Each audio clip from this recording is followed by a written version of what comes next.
पौराणिक कथा के अनुसार प्रारंभ में महाविष्णु एक शिशु के रूप में बरगद के पत्ते पर लेटे और सोचने लगे, मैं कौन हूँ? मुझे किसने बनाया? किस लिए? मेरा काम क्या है? मुझे कहाँ काम करना है? इत्यादि। उस समय एक आकाशवाणी हुई थी। महाविष्णु इस आकाशवाणी को सुनकर चकित हो गए। वे नहीं जानते थे कि यह किसकी वाणी है। फिर भी वे शब्दों का ध्यान करते हुए लेटे रहे। तदनंतर महादेवी 4 भुजाओं वाली, शंख, चक्र, गदा, पद्मादि आयुधों वाली, वैभवशाली दासियों वाली, सुंदर वस्त्रभूषण धारण किए हुए, रति, भूति, बुद्धि, मति, कीर्ति, धृति, स्मृति, श्रद्धा, मेधा, स्वधा, स्वाहा, क्षुधा, निद्रा, दया, गति, तुष्टि, पुष्टि, क्षमा, लज्जा, जरिम्भा और तंद्रा नामक शक्तियों के साथ प्रकट हुई। महाविष्णु को आश्चर्य हुआ। तब महादेवी ने कहा, हे विष्णु, इसमें आश्चर्य की क्या बात है? जब भी ब्रह्मांड की रचना, पालन और संहार होता है, तब परम आत्मा की महान शक्ति के कारण आप इस प्रकार जन्म लेते हैं। ऐसा लगता है कि आप उन बातों को भूल गए हैं। जान ले कि परम शक्ति गुणों से परे है। हम सभी गुणों से युक्त हैं। आपका मुख्य गुण सत्व है। आपके नाभि से ब्रह्मा उत्पन्न होंगे। उनका गुण रजोगुण है। ब्रह्मा की भौहों के मध्य से रुद्र उत्पन्न होंगे, जिनका गुण तामस गुण अंधकार होगा। ब्रह्मा तपस्या के बल से सृजन की क्षमता प्राप्त करेंगे और अपने रजोगुण के गुण से रक्त के रंग का संसार उत्पन्न करेंगे। आप उस संसार के रक्षक होंगे। कल्प के अंत में रुद्र द्वारा उसी संसार का विनाश किया जाएगा। तदनुसार भगवान विष्णु के नाभि से एक कमल का फूल निकला और उस कमल के फूल में ब्रह्मा ने अपना रूप धारण किया। उन्हीं ब्रह्मदेव ने महाविष्णु और जगदम्बा के समक्ष तपस्या की, जो उनकी तपस्या से प्रसन्न हुए और उन्हें वे सभी वरदान दिए जो वे चाहते थे। उसके बाद ब्रह्मा ने सृष्टि का कार्य शुरू किया। उन्होंने अपने मन से सप्तर्षियों और फिर प्रजापतियों की रचना की। उनसे ब्रह्मांड में सभी चल और अचल अस्तित्व में आए थे। वह अंडा सूर्य के समान तेजस्वी और स्वर्ण के समान रंग का था। उसमें संसार के सभी प्राणियों के पितामह ब्रह्मा ने स्वयं जन्म लिया। परम शक्ति से एक अंडा पानी पर गिरा जो कि प्रथम रचना थी। वह अंडा सुनहरे रंग का बीज बन गया। एक जीव का निर्माण करके, जिसने अपने पूर्व जन्मों में इस प्रकार तपस्या की थी कि वह ब्रह्मा बन सके, उस अंडे के सुनहरे बीज में परम शक्ति ने उस जीव का प्रवेश किया जो ब्रह्मा बनने वाला था, उसके आंतरिक मार्गदर्शक के रूप में। उस ब्रह्मा को पितामह या सभी लोकों का पितामह कहा जाता है। आदिकाल से युगों पहले, जब सभी लोक और उनमें विद्यमान सब कुछ महाप्रलय के एक ही महासागर में डूब गए थे, तब जीवों के बीज ने स्वयं को एक बड़े अंडे के रूप में ढाल लिया। अंडे के अंदर रहे ब्रह्मा लंबी नींद में चले गए। जब ब्रह्मा जागे तो यह नींद 1000 युगों तक जारी रही। चूंकि सत्व गुण उनका सबसे प्रमुख गुण था, उन्होंने देखा कि संसार शून्य था। जब उनके मन में सृष्टि का विचार आया तो रजोगुण उनका सबसे प्रमुख गुण बन गया। रजस वह गुण है जो सृजन करता है और सत्व वह है जो संरक्षण करता है। विनाश के समय तमोगुण सबसे प्रमुख गुण बन जाता है। वह भगवान पुरुष सभी जीवित लोकों में, हर चीज में व्याप्त है।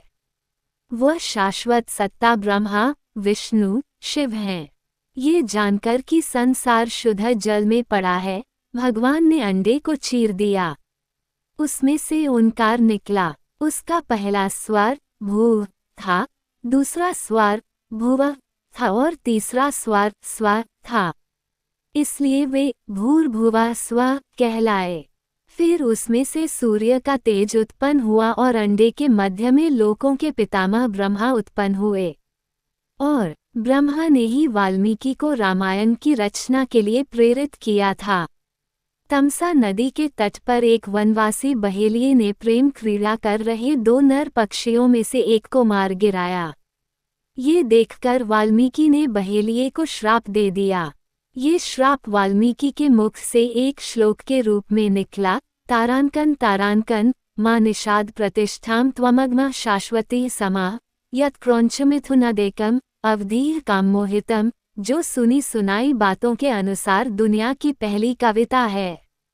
ब्रह्मा इस कविता से आकर्षित होकर वाल्मीकि के आश्रम में आए और उन्हें राम की कहानी को पद्य में रचने के लिए प्रेरित किया। ब्रह्मा ने ही रावण को एक शक्तिशाली नायक बनाया था। हिमालय के समीप रावण ने तपस्या की थी और ब्रह्मा ने उसे दर्शन दिए थे तथा उसे वरदान दिया था कि मनुष्य के अलावा कोई भी जीवित प्राणी उसे नहीं मार सकेगा। बहुत समय पहले शिव ने ब्रह्मा का सिर काट दिया था। ये कथा थोड़े बहुत परिवर्तन के साथ विभिन्न पुराणों में मिलती है। उनमें से 2 नीचे दिए गए हैं। प्राचीन काल में, सत्ययुग में, महाविष्णु ने ब्रह्मविद्या के गहन अध्ययन में संलग्न होकर शाश्वत आनंद की प्राप्ति के लिए श्वेतद्वीप में तपस्या की। ब्रह्मा भी एक अन्य स्थान पर गए और वासनाओं के दमन के लिए तपस्या करने लगे। दोनों कठोर तपस्या कर रहे थे, इसलिए वे तपस्या से विश्राम लेने के लिए चलने लगे। रास्ते में वे एक दूसरे से मिले। एक ने पूछा, तुम कौन हो? दूसरे ने भी वही प्रश्न पूछा। बातचीत इस प्रतियोगिता में समाप्त हुई कि दोनों में से कौन बड़ा है। प्रत्येक ने खुद को दुनिया की सर्वोच्च शक्ति होने का दावा किया। उनमें से कोई भी दूसरे के दावों को स्वीकार करने के लिए तैयार नहीं था। इस प्रतियोगिता के बीच में एक असाधारण रूप से भारी और सुंदर लिंग उनके सामने प्रकट हुआ और आकाश से एक दिव्य आवाज आई, आपको इस बात पर विवाद करने की आवश्यकता नहीं है कि कौन श्रेष्ठ है। जो इस लिंग के छोर तक पहुंच जाता है वह श्रेष्ठ व्यक्ति है। इसलिए आप दोनों आगे बढ़ें, एक ऊपर की ओर और दूसरा नीचे की ओर और अंत का पता लगाएं। ये सुनकर विष्णु नीचे की ओर गए और ब्रह्मा ऊपर की ओर गए।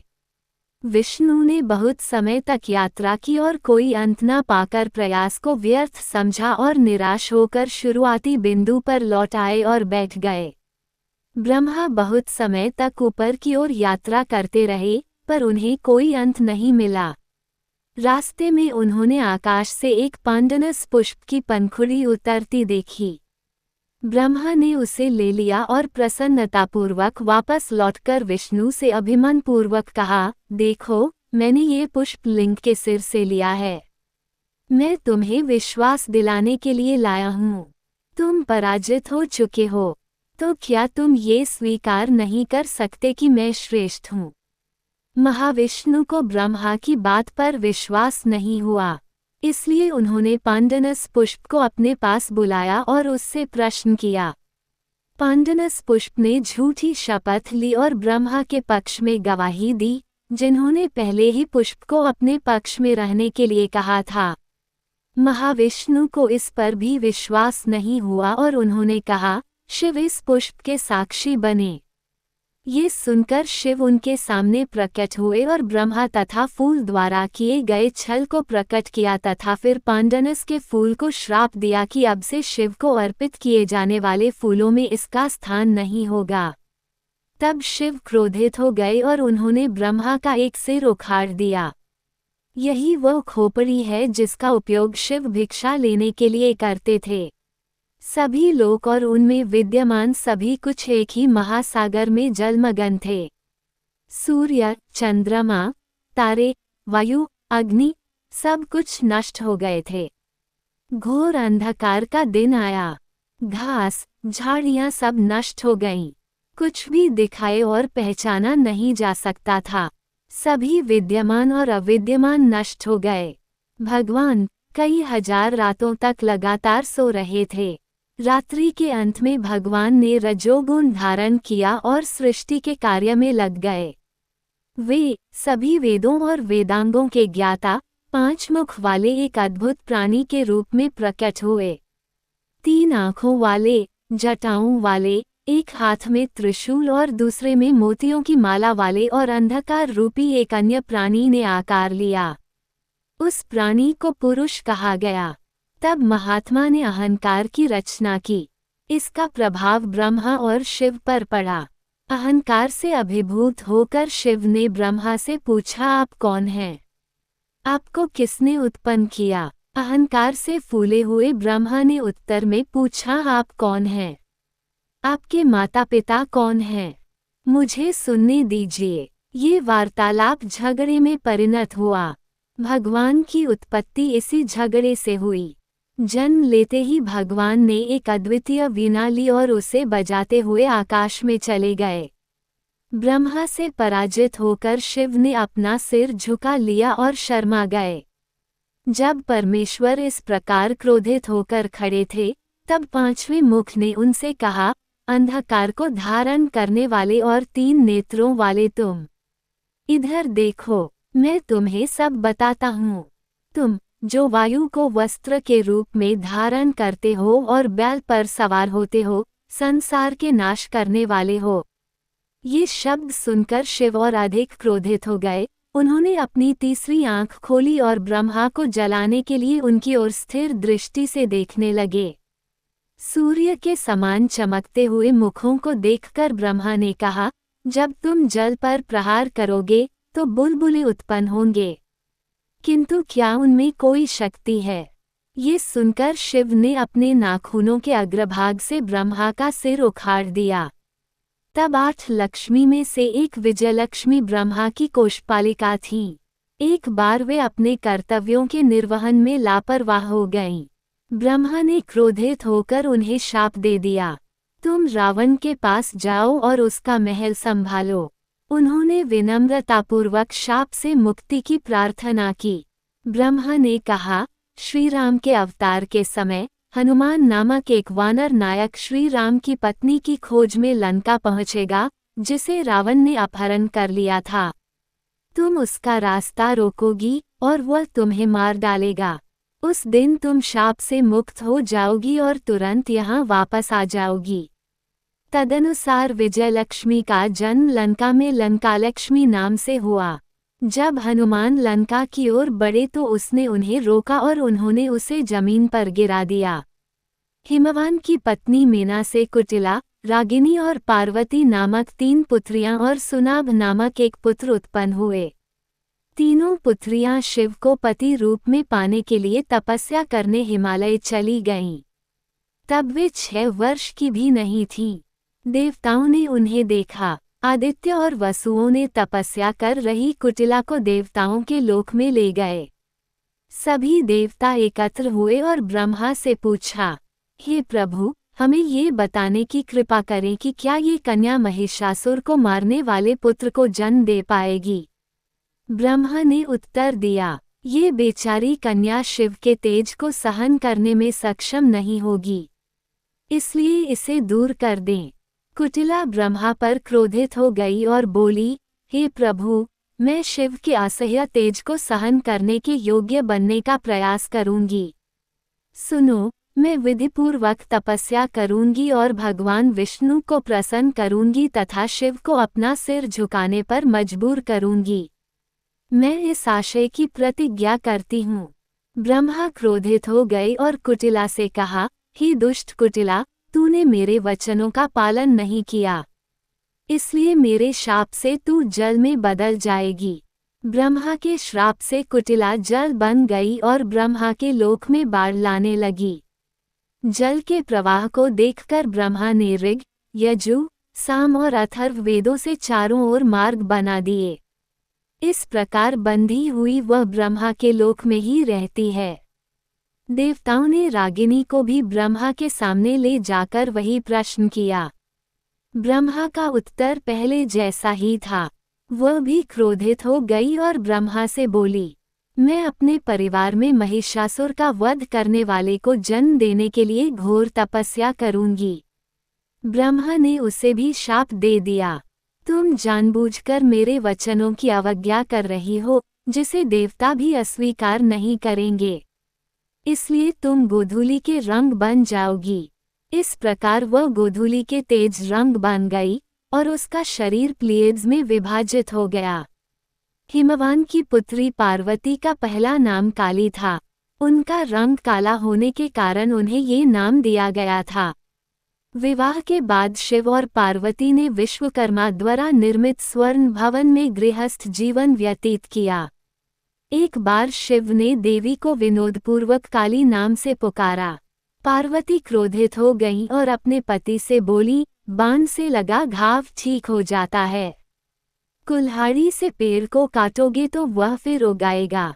कठोर शब्दों से लगा घाव कभी ठीक नहीं होता। वचन रूपी बाण मुख से निकलते हैं।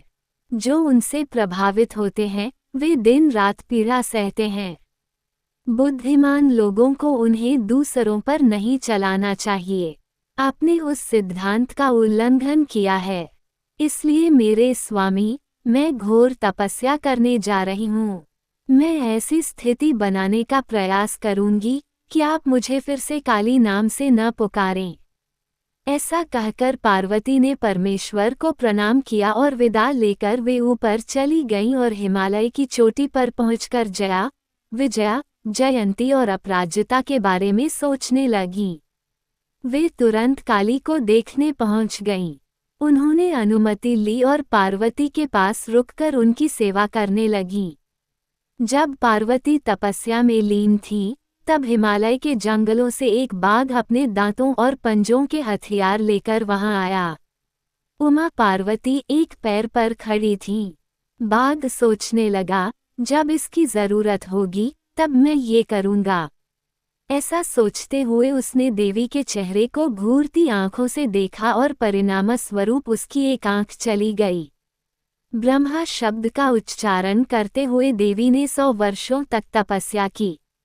उसके बाद तीनों लोकों के स्वामी ब्रह्मा ने उनके सामने प्रकट होकर कहा, मैं बहुत प्रसन्न हूँ।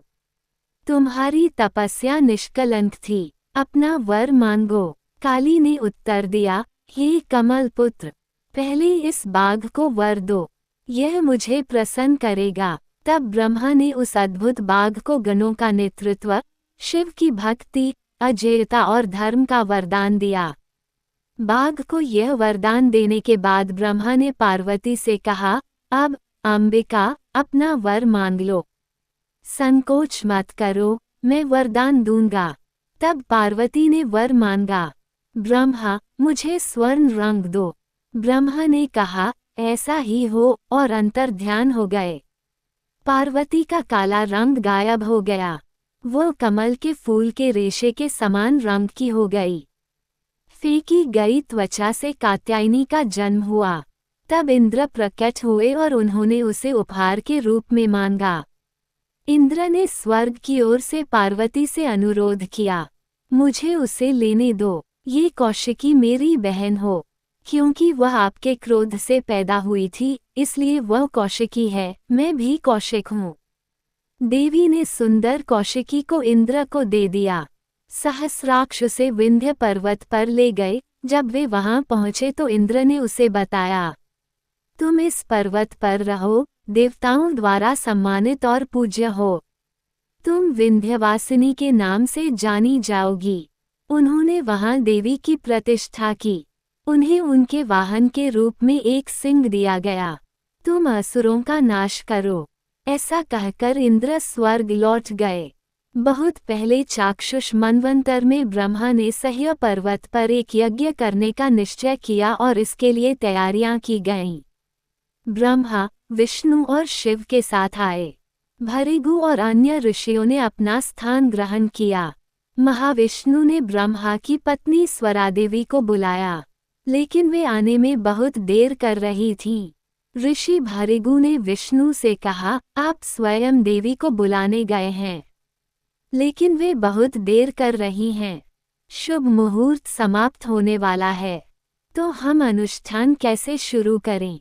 यदि स्वरा निर्धारित समय के समाप्त होने से पहले प्रकट नहीं होती हैं, तो हम उनके स्थान पर गायत्री को बैठा देंगे, विष्णु ने कहा। शिव ने भी इसकी सहमति दे दी। भृगु ने गायत्री को ब्रह्मा के दाहिनी ओर बैठाया और अनुष्ठान संपन्न हुआ। तब तक स्वरा यज्ञशाला में पहुंच गई। जब उसने देखा कि गायत्री को उसके स्थान पर बिठा दिया गया है और अनुष्ठान संपन्न हो गया है, तो वह अपनी सहधर्मिणी से झगड़े के कारण क्रोधित हो गई। उसने पुकारा, जहां आदर करने योग्य व्यक्ति को आदर नहीं दिया जाता और जहां आदर न करने योग्य व्यक्ति को अनुचित आदर दिया जाता है, वहां अभाव, मृत्यु और भय व्याप्त हो जाते हैं।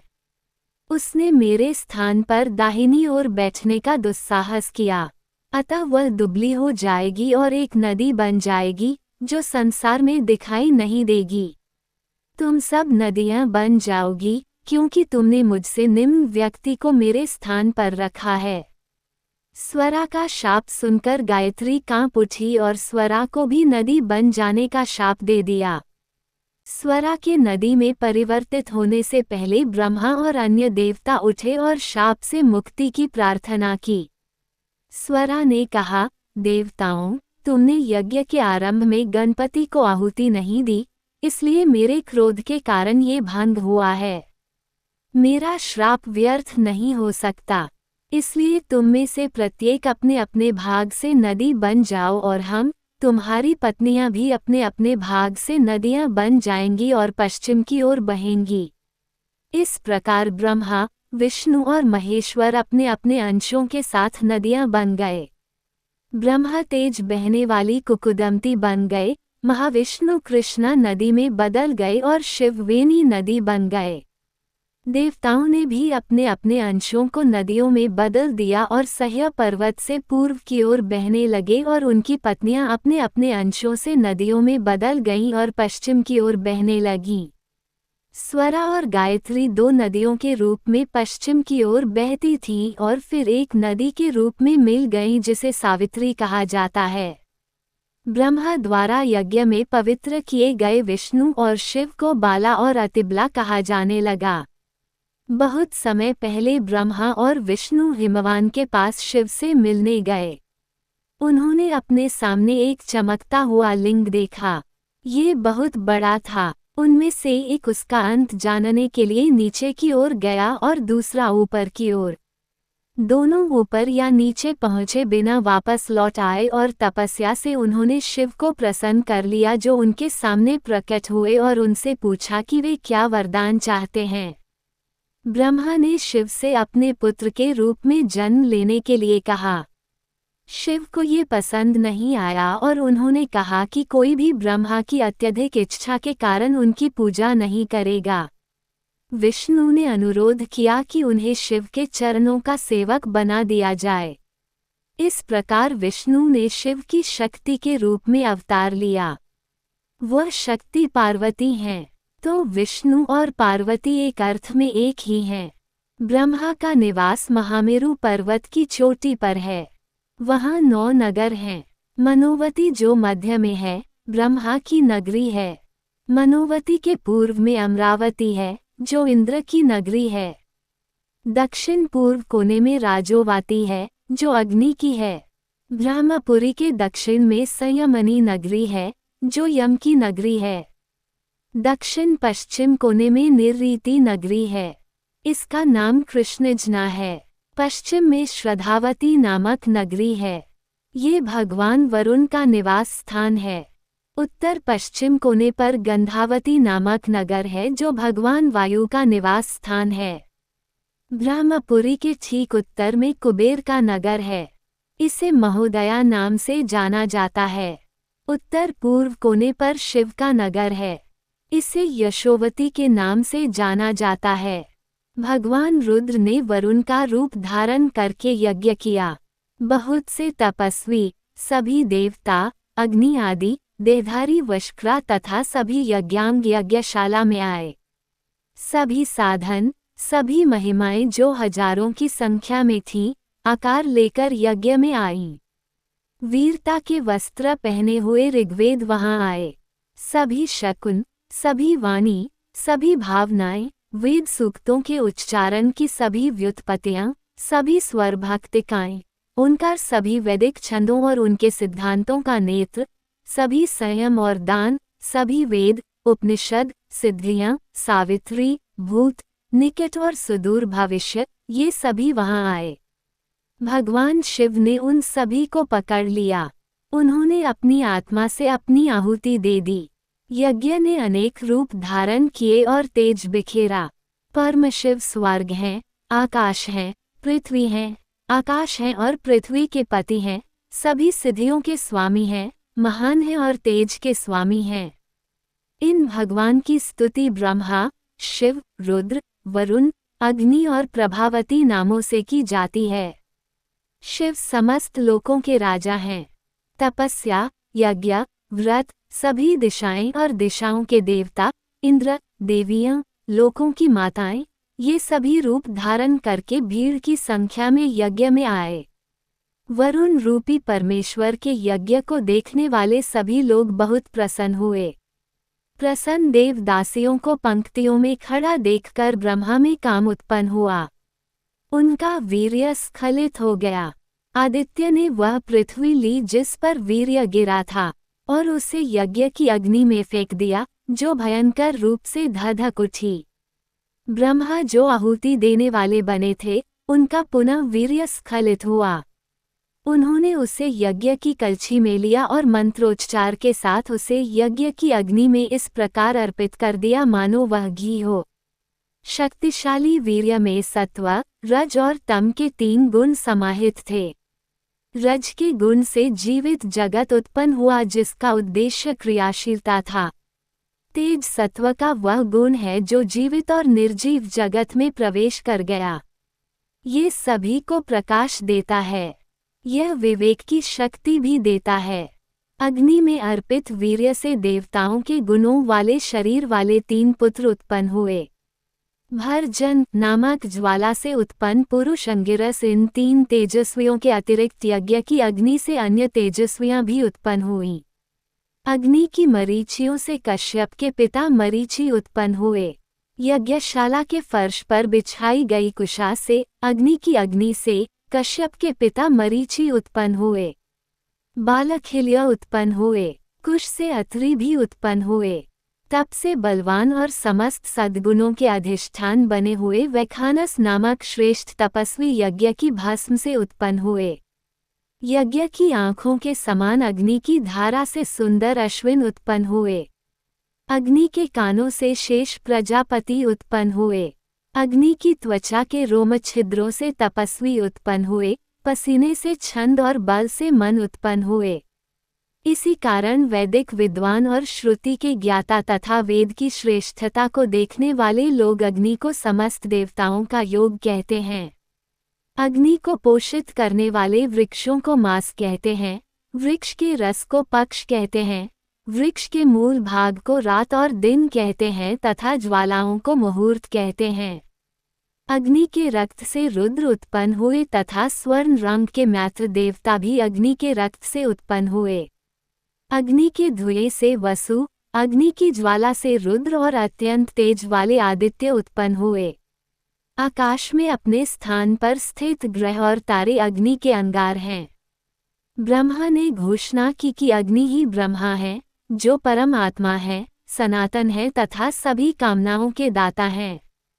वरुण के रूप में पापरहित महादेव ने कहा, ये यज्ञ अग्नि मेरी है और मैं ही यज्ञ करता हूँ। इसलिए इस यज्ञ के प्रथम फल के रूप में पैदा हुए बच्चे मेरे ही हैं। इसलिए भृगु, अंगिरस और कवि मेरे पुत्र हैं, इसमें कोई संदेह नहीं है। आकाश में विचरण करने वाले सभी लोग जान लें कि ये तीनों मेरे पुत्र हैं, मेरे यज्ञ का फल हैं। अग्नि ने कहा, ये मेरे अंगों से पैदा हुए हैं। वे अपने भरण पोषण के लिए मुझ पर निर्भर थे, इसलिए वे मेरे पुत्र हैं। ब्रह्मा जो सभी लोकों के गुरु तथा सभी जीवों के पितामह हैं, ने कहा, वे मेरे पुत्र हैं। मैंने अपना वीर्य अग्नि में अर्पित किया था और उसी से ये पुत्र उत्पन्न हुए। इनका दावा कोई और कैसे कर सकता है? यहाँ मैं मंत्र का उच्चारण करने वाला तथा वीर्य की आहुति देने वाला हूँ। मैं वीर्य का स्वामी हूँ। क्या मैं फल का स्वामी नहीं हूँ? इस बात पर कोई विवाद नहीं है कि भृगु आदि का जन्म मेरे वीर्य की आहुति से हुआ है। इन तर्कों को सुनने वाले देवताओं ने ब्रह्मा के सामने सिर झुकाया तथा उनका अभिवादन करते हुए कहा, हे ब्रह्मा, आपसे केवल हम ही उत्पन्न नहीं हुए हैं, अपितु समस्त सजीव तथा निर्जीव जगत आपसे उत्पन्न हुआ है। अतः अग्नि तथा वरुण के रूप में देव अपनी इच्छाएं पूरी करें।